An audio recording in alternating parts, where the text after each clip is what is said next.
ኢራንና አሜሪካ ወደ ሁለንተናዊ ስምምነት እያመሩ ነው። በመካከለኛው ምስራቅ ለሳምንታት የቀጠለውን ደም አፋሳሽ ጦርነት ለመቋጨት አዲስ የዲፕሎማሲ ብርሃን እየታየ ነው። ኤለን መስክ ኦፕንኤአይን ለመቆጣጠር $80 ቢሊዮን ጠይቆ ነበረ። ይህንንም የጠየቀው ደግሞ በማርስ ላይ ከተማ ለመገንባት ለሚያስፈልገው ገንዘብ ማስገኛ እንደነበረ የኩባንያው ፕሬዝዳንት ግሬግ ብሮክማን በፍርድ ቤት መስክረዋል። በትግራይ ክልል ላለፉት ሳምንታት ነባር ምክር ቤትና መንግስት ይመለስ በሚል በህወሓት ሲመራ የነበረው እንቅስቃሴ ትላንት ሚያዝያ 7 ቀን 2018 ዓ.ም ደብረጽዮን ገብረ ሚካኤልን የክልሉ ፕሬዝዳንት አድርጎ በመሾም ተጠናቋል። እንዲሁም ሱዳን የህወሓት ቅጥረኞችን ለጥቃት እያደራጀች መሆኑን የሚያሳዩ አስተማማኝ መረጃዎች አሉ ሲባል ተገልጿል። የዛሬ አበይት ዜናዎቻችን ናቸው። በቀጣዮቹ 8 ደቂቃዎች ውስጥ የእነዚህን አበይት ዜናዎች ትንታኔ፣ አዳዲስና ወቅታዊ መረጃዎች በ8 ደቂቃዎች ብቻ ያገኛሉ። ፈጣን ዜና፣ ታማኝ መረጃ፣ ዓለምን በ8 ደቂቃ። አብራችሁን ቆዩ። አዲስ የሆናችሁም ሰብስክራይብ በማድረግ ቤተሰብ ይሁኑን። በየዕለቱ አዳዲስና ወቅታዊ ዜናዎችን ያገኛሉ። የእናንተ ሰብስክራይብ ማድረግ ለኛ ትልቅ ብርታት መሆኑን አምናችሁ ሰብስክራይብ ያደረጋችሁንም ከልብ እናመሰግናለን። መረጃው ለሚያስፈልጋቸውና ለሚገባቸው በሙሉ እንዲደርስ ላይክ እና ሼር በማድረግ የበኩላችሁን እንድትወጡ እንጠይቃለን። ወደ ዝርዝሩ እናልፋለን።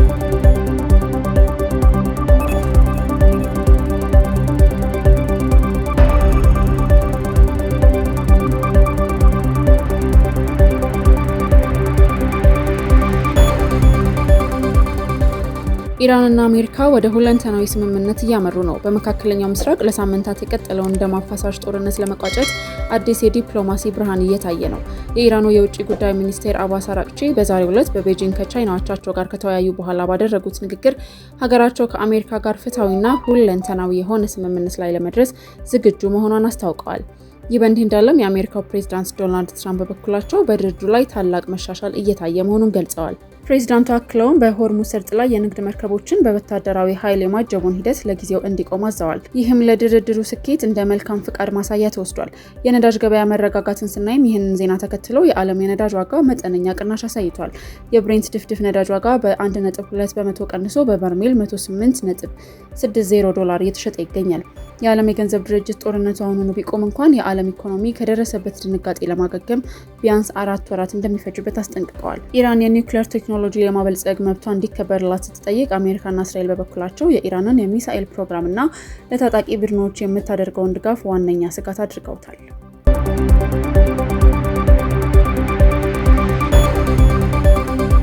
የማርስ ህልም ወይንስ የቢሊዮኖች ፍላጎት? ማስክ ኦፕንኤአይን ለመቆጣጠር $80 ቢሊዮን ጠይቆ ነበር። የዓለማችን ቁንጮ ባለሀብት ኤለን መስክ ኦፕንኤአይን ወደ ትርፍ ፈላጊ ኩባንያነት ለመቀየር ደግፎ የነበረ ቢሆንም ኩባንያውን ሙሉ በሙሉ ለመቆጣጠር የፈለገው በማርስ ላይ ከተማ ለመገንባት ለሚያስፈልገው $80 ቢሊዮን ማስገኛ እንዲሆነው እንደነበረ የኩባንያው ፕሬዝዳንት ግሬግ ብሮክማን በፍርድ ቤት መስክረዋል። በካሊፎርኒያ እየተካሄደ ባለው የሁለተኛ ሳምንት የፍርድ ቤት ውሎ ብሮክማን በነበረው ስብሰባ ላይ ማርስ ላይ ከተማ ለመመስረት $80 ቢሊዮን ያስፈልገኛል፣ ስለዚህ ሙሉ ቁጥጥሩ የኔ መሆን አለበት ማለቱን ገልጸዋል። ኤለን መስክ ኦፕንኤአይና ዋና ስራ አስፈጻሚው ሳም አልትማን ለበጎ አድራጎት የተቋቋመውን ድርጅት ወደ ግል ጥቅም ቀይረውታል በማለት $150 ቢሊዮን የካሳ ክፍያ ለትርፍ ላልተቋቋመው ድርጅት እንዲከፈል እየጠየቀ ይገኛል። ማስክ በ2018 የኩባንያው ቦርድ ከመልቀቁ በፊት ብቸኛው የኩባንያው መሪ ለመሆን ፈልገው እንደነበርና ከአልትማን ጋር ከፍተኛ የፉክክር ውስጥ እንዳሉ እንደነበርም ተመልክቷል። የኦፕንኤአይ ፕሬዝዳንት ግሬግ ብሮክማን በኩባንያው ውስጥ ያለው ድርሻ ብቻ $30 ቢሊዮን እንደሚጠጋ በፍርድ ቤቱ ፊት አምነዋል። ኦፕንኤአይ በዚህ ዓመት ውስጥ $1 ትሪሊዮን የሚያወጣ የአክሲዮን ሽያጭ ለህዝብ ይፋ ለማድረግ እያቀደ ይገኛል። በተመሳሳይ የመስክ ስፔስ ኤክስ ኩባንያም ተመሳሳይ ዝግጅት እያደረገ ነው። ይህ የፍርድ ቤት ክርክር በሰው ሰራሽ አስተውሎት ኤአይ ዓለም ውስጥ ትልቅ ተጽዕኖ ፈጣሪ የሆነውን የኦፕንኤአይን የወደፊት ዕጣ ፈንታ የሚወስን ይሆናል ተብሎም ይጠበቃል።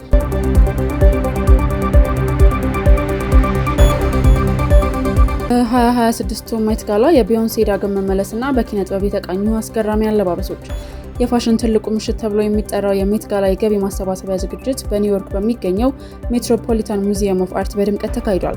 የዘንድሮው ጭብጥ ኮስቱም አርት ወይም የአልባሳት ጥበብ የሚል ሲሆን ዝነኞቹ በተለያዩ የታወቁ የስነ ጥበብ ስራዎች የተነሳሱና በምናብ የታጀቡ አለባበሶችን ይዘው ቀርበዋል። ለ10 ዓመታት ከዝግጅቱ ርቃ የቆየችው ቢዮንሴም በፈረንሳዩ ዲዛይነር ኦሊቪየር ሩስቲንግ በተሰራ አስገራሚ የሰውነት አጽም ቅርጽ ያለው ልብስና ግዙፍ ላባ ባለው ካባ ታጅባ ቀርባለች። ኮከቧም ከባለቤቷ ጄዚ ጋርና ከ14 ዓመት ልጇ ብሉ አይቪ ጋር ታይታለች።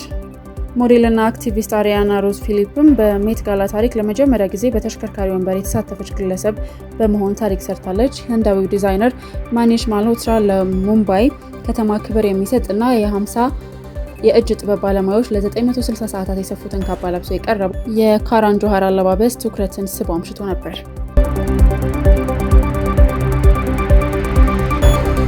ዩክሬን የቻይናን ጥገኝነት ለመቀነስ ወደ ታይዋን ፊቷን አዙራለች።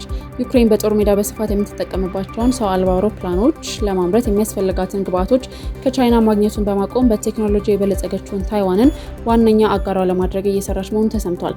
ይህ እርምጃ የመጣው ቻይና ለሩሲያ ወታደራዊ ድጋፍ እያደረገች ነው የሚለው ስጋት እየጨመረ በመምጣቱ ነው። ታይዋን በኤሌክትሮኒክስ፣ በዳሰሳ ስርዓት እና በባትሪ ቴክኖሎጂ ያላት የላቀ ብቃት ለዩክሬን ድሮን አምራቾች ተመራጭ አድርጓታል።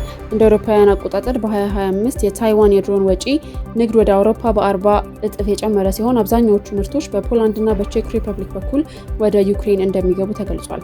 ይሁን እንጂ የታይዋን ድሮኖች ከቻይና ምርቶች ጋር ሲነጻጸሩ ውድ መሆናቸውና ታይዋን ራሱ አሁንም ለአንዳንድ ጥሬ ዕቃዎች በቻይናና ጥገኛ መሆኗ ለዩክሬን ፈተና ሆኖባታል።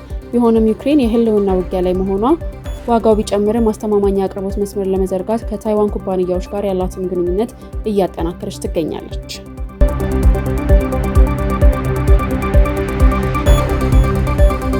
በትግራይ ክልል ላለፉት ሳምንታት ነባር ምክር ቤትና መንግስት ይመለስ በሚል በህወሓት ሲመራ የነበረው እንቅስቃሴ ትናንት ሚያዝያ 27 ቀን 2018 ዓ.ም ደብረጽዮን ገብረ ሚካኤልን የክልሉ ፕሬዝዳንት አድርጎ በመሾም ተጠናቋል። በዚህ የስድስተኛ ዘመን ስድስተኛ መደበኛ ጉባኤ ተብሎ በተጠራው ስብሰባ ወይዘሮ ኪሮስ ሀጎስ አፈ ጉባኤ፣ ወይዘሮ ምህረት በረሃ ደግሞ ምክትል አፈ ጉባኤ ሆነው ተመርጠዋል። ይህ ሹመት በክልሉ ጊዜያዊ አስተዳደርና በህወሓት መካከል ያለውን ልዩነት ይበልጥ አፋፍሞታል።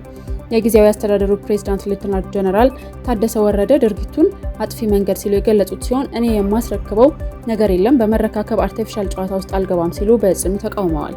በመቀለ ከተማም ያለው ውጥረት ከፍተኛ ደረጃ ላይ ደርሷል። ሰኞ ምሽት በፕሬዝዳንት ጽህፈት ቤት አካባቢ የተሰማውን የፍንዳታ ድምጽ ተከትሎ ወደ ጽህፈት ቤቱ የሚወስዱ መንገዶች በሙሉ ተዘግተው ይገኛሉ። ከዚሁ ጋር ተያይዞ ትላንት ረፋድ ላይ በመቀለ ሰማይ ላይ የታየው የውጊያ ጀት በነዋሪዎች በተለይም በህፃናት ላይ ከፍተኛ ድንጋጤን ፈጥሯል። የፌዴራል መንግስት እስካሁን በጉዳዩ ላይ የሰጠው ይፋዊ መግለጫም የለም።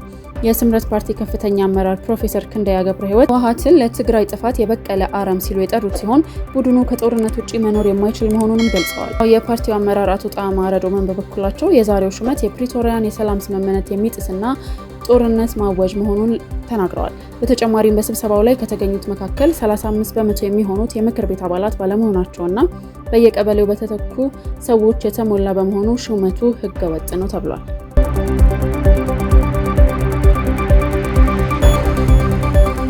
የዛሬው የዜና 08 መረጃዎቻችን ይህንን ይመስሉ ነበር። አብራችሁን ስለቆያችሁ ከልብ እናመሰግናለን። በየዕለቱ አዳዲስና ወቅታዊ መረጃዎችን ለማግኘት የዩቲዩብ ገጻችንን ሰብስክራይብ በማድረግ ቤተሰብ ይሁኑን። ፈጣን ዜና፣ ታማኝ መረጃ፣ ዓለምን በ8 ደቂቃ። እናመሰግናለን።